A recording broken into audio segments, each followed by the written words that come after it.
दिन क्या नमस्कार है? दोस्तों, मैं अतुल गंगवार बिहार अपडेट की इस खास पेशकश बड़ी खबर में आप सबका स्वागत करता हूं। हमारे साथ आज बिहार की बड़ी खबरों के बारे में चर्चा करने के लिए मौजूद है रवि पराशर जी, वरिष्ठ पत्रकार। रवि जी, आपका स्वागत है। हमारे साथ मौजूद है मनीष वत्स जी। मनीष जी, आपका भी स्वागत है।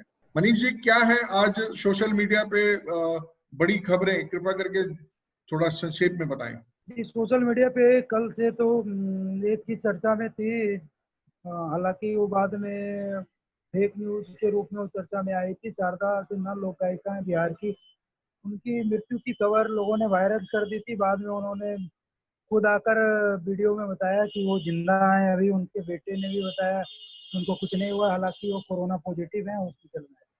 दूसरी खबर ये चल रही ये है कि बिहार में लगभग 100 के करीब अधिकारियों का तबादला हुआ। उसमें 10 IAS 8 IPS हैं और SDO लेवल के अधिकारी हैं, डिस्ट्रिक्ट लेवल के। इस तरह के अधिकारियों का तबादला हुआ है, जिससे दिन प्रतिदिन चुनाव की ओर चुनाव आयोग के कदम बढ़ रहे हैं। बिहार में चुनाव होना लगभग तय ही हो गया है। हालांकि इसके लिए सुप्रीम कोर्ट में भी कुछ याचिकाएं लगी है, लेकिन चुनाव आयोग के सक्रियता को देखकर यह लग रहा है कि चुनाव पूरी तरह से चुनाव होगी। तीसरी है नीतीश जी। बिहार के मुख्यमंत्री नीतीश कुमार 6 सितंबर को पहली वर्चुअल रैली को संबोधित करेंगे। इसके लिए JDU-Live.com नाम का एक प्लेटफॉर्म बनाया गया है। उनकी रैली यूट्यूब, फेसबुक, ट्विटर और बाकी सोशल मीडिया प्लेटफॉर्म पर भी लाइव होंगे। अभी तक विपक्ष लगातार आरोप लगाता आ रहा था कि नीतीश कुमार सामने क्यों नहीं आ रहे हैं, वो अपने मुख्यमंत्री निवास में ही बैठे हैं, जनता से नहीं मिल रहे हैं।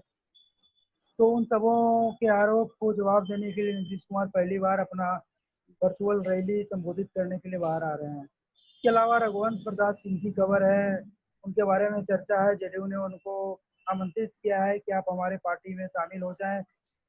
वैसे भी देखने में जो आ रहा है, क्योंकि बीच में वैशाली से पूर्व सांसद रामा सिंह, उनका राजद में आना था, वो चल गया था रघुवंश बाबू के कारण ही।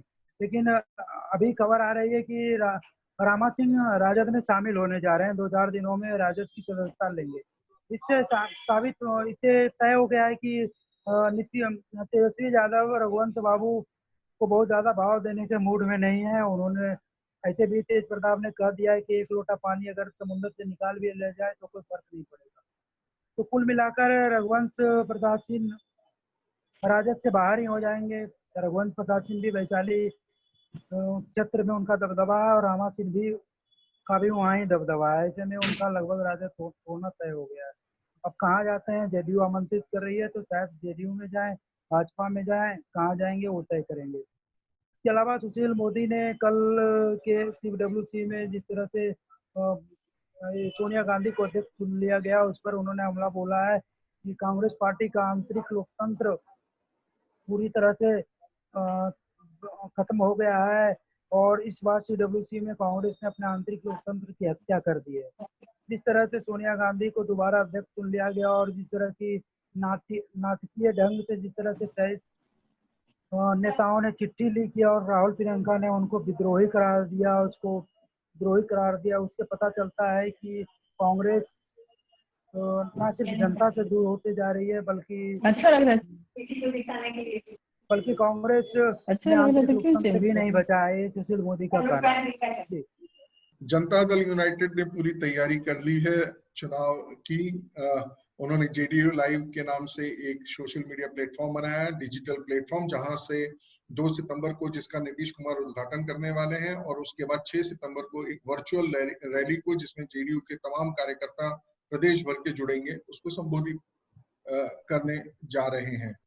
नीतीश पर आरोप लग रहा था लगातार कि कोरोना काल में और बाढ़ के काल में वो दिखाई नहीं दिए कहीं ना कहीं। तो उनके मंत्री अशोक चौधरी ने जब JDU लाइव की सूचना जानकारी दी, जिसे संजय झा की टीम ने बनाया है, तो उन्होंने कहा कि नीतीश निरंतर अपने कार्यकर्ताओं से, अपने साथियों से, अपने MP से, अपने विधायकों से, अपने पार्षदों के संपर्क में निरंतर वो थे। ये कहकर उन्होंने ये बताने की कोशिश की कि निरंतर नीतीश कहीं छुपे हुए नहीं थे। लेकिन ये कड़वा सत्य है कि जिस समय बिहार की जनता को उनकी सबसे ज्यादा आवश्यकता थी, वो जनता के बीच में कहीं नहीं दिखाई दिए। अगर वो अपने नेताओं को दिखाई दिए हों तो वो घर की बात है। तो जंगल में मोर नाचा किसने देखा। रवि जी, एक सामाजिक कार्यकर्ता ने सुप्रीम कोर्ट में अर्जी दायर की है, अपील दायर की है कि जो वर्तमान चुनाव है इनको रोका जाए, और सुप्रीम कोर्ट ने वो याचिका स्वीकार भी कर ली है। आपको क्या लग रहा है, इस परिप्रेक्ष्य में क्या चुनाव होना संभव है? नहीं, चुनाव होना बिल्कुल संभव है। सुप्रीम कोर्ट ने अभी जो याचिका दायर की गई है उसको सुनवाई के लिए स्वीकार किया है, उस पे कोई आदेश पारित नहीं किया है। और मुझे लगता है कि चुनाव समय पर ही होंगे, क्योंकि इस याचिका में जो सुप्रीम कोर्ट में आई है, इसमें जो पक्षकार बनाए गए हैं वे लगभग वही पक्षकार हैं जैसे केंद्रीय चुनाव आयोग है, चुनाव आयुक्त हैं, केंद्र सरकार है, बिहार सरकार है। तो जाहिर है कि ये सारे पक्ष वही हैं जो समय पर चुनाव कराने के ही पक्ष में काफी दिन से हैं। कोई भी एक पक्ष ने इससे कोई असहमति नहीं जताई है कि कोरोना की वजह से या बाढ़ की वजह से समय पर चुनाव न कराए जाएं, चुनाव टाल दिए जाएं। इसलिए मुझे लगता है कि क्योंकि केंद्र में याचिकाकर्ता के वकील ही अकेले ऐसे होंगे, कोई दूसरा पक्ष जिसको नोटिस जारी किया जाएगा वो ऐसा नहीं होगा कि जो ये कहेगा कि चुनाव कुछ दिन टाले जाने चाहिए। तो मुझे लगता है कि इस याचिका का निस्तारण चुनाव आयोग के पक्ष में, यानी समय पर चुनाव कराने के पक्ष में ही होगा। वैसे ये मेरा अपना मानना है, हो सकता है कि सुप्रीम कोर्ट सुओ मोटो अपना कोई और रुख फैसला सुनाते समय ले ले। सर्कमस्टेंशियल एविडेंसेस कुछ उसके सामने इस तरीके के रख दिए जाएं कि देखिए 1 करोड़ लोग बाढ़ में फंसे हुए हैं, तो हो सकता है कि सुप्रीम कोर्ट अपना एक कोई अलग से अपनी राय या अपना कोई निर्देश चुनाव आयोग, केंद्र सरकार और बिहार सरकार को दे। लेकिन अभी तक की परिस्थितियों में तो यही हमको मान के चलना चाहिए कि चुनाव समय पर ही होंगे। जी, और बिल्कुल ऐसा भी लगता है कि जब सरकार, चाहे केंद्र सरकार हो चाहे राज्य सरकारें हो, जो जनजीवन है उसको सामान्य रूप से पटरी पर लाने का प्रयास कर रही हैं। मार्केट्स खुल रहे हैं धीरे धीरे, लॉकडाउन के जो नियम कायदे कानून है उनको थोड़ा थोड़ा हल्का किया जा रहा है। वहीं दूसरी ओर जो आम जनता का रिस्पांस है वो तो कोरोना को लेकर ऐसा है कि तू कौन है खामा खा। कोरोना को लेकर तो जितनी जिंदादिली भारतीयों ने दिखाई है, आज भी सड़कों पर इतनी भीड़ है, बाजारों में इतनी भीड़ है, निरंतर नए नए केसेस आ रहे हैं। और बिहार तो खास तौर से इस मामले में ज्यादा बदनाम है कि ना वहाँ चिकित्सा सुविधाएं, और उसके बाद भी जिस प्रकार का आम जनता का व्यवहार है वो देखने में यही आ रहा है कि उनको कोरोना का कोई डर नहीं है। तो ऐसे में लगता है कि सरकार भी जो निर्णय ली है, और क्योंकि चुनाव लगभग अक्टूबर नवंबर में होंगे और उससे पहले जो तैयारियां और जिस तरीके की चल रही है तो उसमें संभव है। अनीता जी, आया राम गया राम पर हम अक्सर चर्चा करते रहते हैं। बाहुबली विधायक सांसद रहे रामा सिंह, जिनकी आरजेडी में जो प्रवेश करना चाह रहे थे लंबे समय से, उनको नहीं आने दिया जा रहा था, लेकिन अब उन्होंने खुलेआम एक बयान जारी करके कहा है मेरी आरजेडी के तमाम बड़े नेताओं से बात हो गई है और मैं 29 अगस्त को आरजेडी ज्वाइन कर रहा हूँ। रघुवंश प्रसाद पर भी उन्होंने टिप्पणी की है कि मुझे नहीं पता कि वो मेरे बारे में इतना बुरा क्यों सोचते हैं, लेकिन क्योंकि वो मुझसे हर बार चुनाव लड़कर हारे हैं तो कहीं ना कहीं उनके मन में ये कसक है, इस वजह से वो मुझे नहीं आने देना चाहते। आपको क्या लगता है कि आरजेडी में इस तरीके के जो लोग आ रहे हैं और जो जा रहे हैं, उनसे आरजेडी को कुछ लाभ या हानि होने वाली है क्या आने वाले चुनाव में? आरजेडी की बात अगर करें तो आरजेडी, देखिए बहुत कोशिश की जा रही है। आरजेडी अपने अस्तित्व को बचाने के लिए इस चुनाव में काफी पैतरे आजमा रहा है, लेकिन जिस तरह से लगातार आरजेडी से लोगों का जाना लगा हुआ है वो कहीं ना कहीं अपने आप में आश्चर्यचकित कर रहा है कि आखिर ऐसी क्या बात हो गई है कि जो पुराने नेता भी हैं वो भी आरजेडी में से वो दूरी करना चाहते हैं और इतने दुखी हो गए हैं कि इस उम्र में भी जब हम देखें कि रघुवंश सिंह जैसे लोग और चंद्रिका राय जैसे लोग अगर छोड़ रहे हैं आरजेडी को, इसका मतलब कहीं ना कहीं उनके अंदर जो अंदर का जो की बेचैनी जो है इस उम्र में, क्योंकि एक लंबा समय वो अपना दे चुके हैं इस पार्टी को, उसके बाद उम्र के उस पड़ाव में जब लोग रिटायरमेंट लेता है वो पार्टी छोड़ रहे हैं या बदल रहे हैं, तो ये आरजेडी के लिए शुभ संकेत नहीं है। आरजेडी को संभलना होगा, समझना होगा।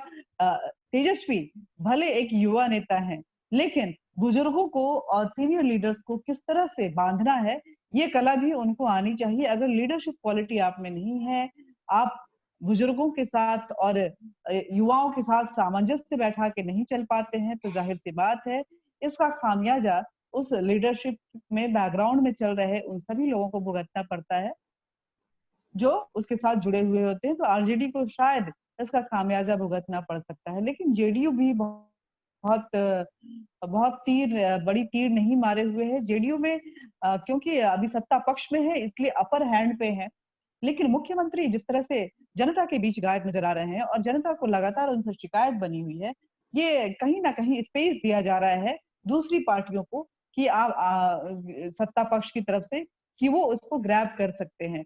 इस बीच में जिस तरह से पप्पू यादव इमर्ज हो रहे हैं, वो कहीं ना कहीं एक जेडीयू के लिए एक उनके वोटर्स को डाइल्यूट करने वाली प्रोसेस जो कह सकते हैं वो है। लेकिन एक प्लस पॉइंट ये भी है कि पप्पू यादव अकेले अपने पार्टी के नेता हैं, बाकी उनके साथ कोई संगठन नहीं है, कोई कार्यकर्ता नहीं है, कोई कैडर नहीं है। लेकिन इन सब के बीच में बीजेपी के लिए एक अच्छा मौका है कि बीजेपी अपने आप को तराशे और जहां जहां स्पेस बन रहा है अपनी अपनी जगह वहां पे मजबूती से खड़ा कर सके। तो ये सारी चीजें हैं। आरजेडी को जाहिर सी बात है कि आरजेडी से अगर लोग छिटकते जाएंगे तो कहीं ना कहीं इसका खामियाजा आरजेडी को भुगतना पड़ेगा। अगर बाहुबलियों की पार्टी आरजेडी से बाहुबली ही छिटक रहे हैं तो फिर आरजेडी में बचेगा कौन?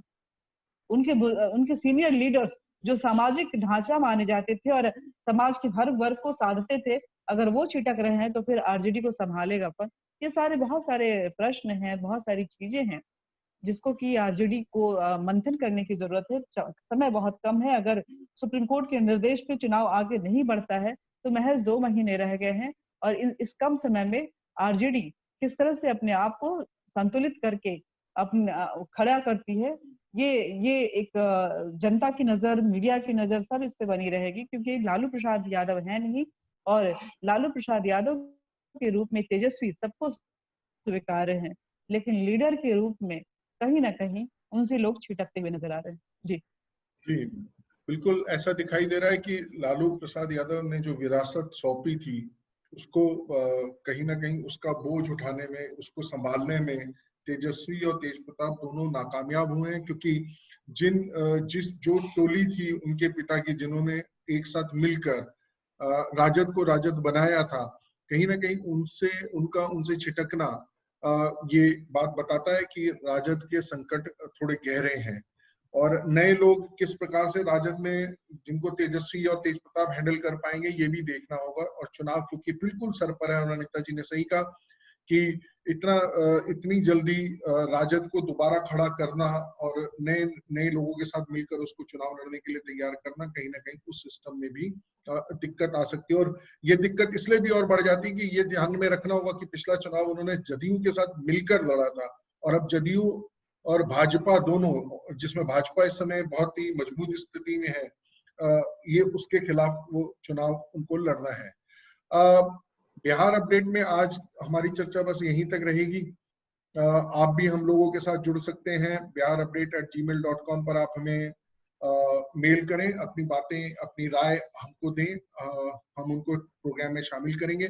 आप हमारा मोबाइल ऐप भी डाउनलोड कर सकते हैं और उसके माध्यम से भी आप हमसे जुड़ सकते हैं। आज की चर्चा में जुड़े रहने के लिए रवि जी आपका धन्यवाद, अनीता जी आपका धन्यवाद, मनीष वत्सी आपका भी धन्यवाद।